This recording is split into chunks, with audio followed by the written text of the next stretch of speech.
Okay, so I wanted to discuss a couple of these things from Truth and Transparency from Lana. Meant to put this out a few days ago, but got had some other stuff that came up, life things. But let's get started. So you can see here, one of the first things Lana said was, "So Bethany went to bed in her Tom Brady jersey." I don't think so. It's more like she woke up and got ready for the big football game. Well, let me show you what Bethany was wearing. So this is what Bethany was wearing. Definitely not a jersey. It's a Tom Brady t-shirt.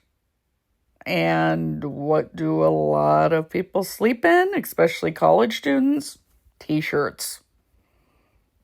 So this is not unusual. It's not a jersey, and it's got to disagree with you on that one, Lana. And of course, Lana doubles down on that, saying that Bethany tells the cops she was sleeping all the way until she called them, with the exception of waking up to a sore jaw, taking Advil, going back to bed. This just isn't true. Her clothes tell me that. Except her clothes are what a college student would typically wear to bed. So, stupid assumption. Then she goes on to say Bethany wasn't at the house when the cops rolled up at 11:58 a.m. and no one was talking about a defibrillator. Well, wrong on both parts, Lana. You will see right here when the first officer arriving gets out of his car that Bethany is right over there to the right. She's standing across the street against that power pole. There I zoomed in a little more for you so you can see where her and the other gal were standing. And then you'll see in this footage that she's finally moving from over there by the telephone pole and walking back over to the house. Now, as far as the defibrillator conversation with the cops, you can hear that in this next clip. It's not real easy to hear, but you can definitely hear Dylan finishing up the phone call as the officer's arriving, just like on the 911 transcript. Yep. Where's she at? Where's she at? Yes. Now this second time I reduced the noise and you can hear things a little bit clearer. Yep. Where's she at? Where's she at? Yes. Right here, again, this is picture 263. See that right there? Have you guys ever heard, I had somebody email me and they did some research. This is what you call a Ziggy. It's not an Alexa, but it's a Ziggy. And so I'm shocked after doing my research that they did not take that. And guess what, guys? Ready? So remember how when you talk to your, "Hey Google," and then they talk back to you? Well, go ahead and Google Ziggy, and it would be a way to talk to Alexa, but different.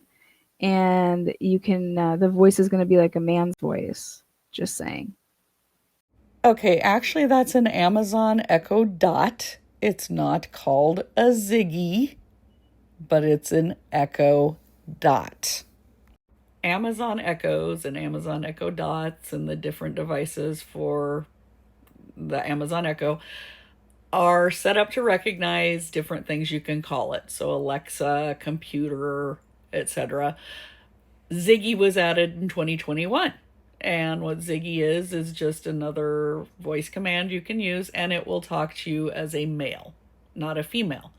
But we don't know if their Amazon Echo Dot was set up to use the female Alexa voice or the male Ziggy voice.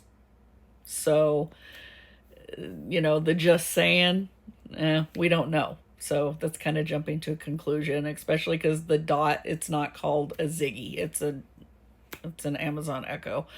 The other thing is why they likely didn't take it was because the Amazon warrant would have covered whether the device had activated or not.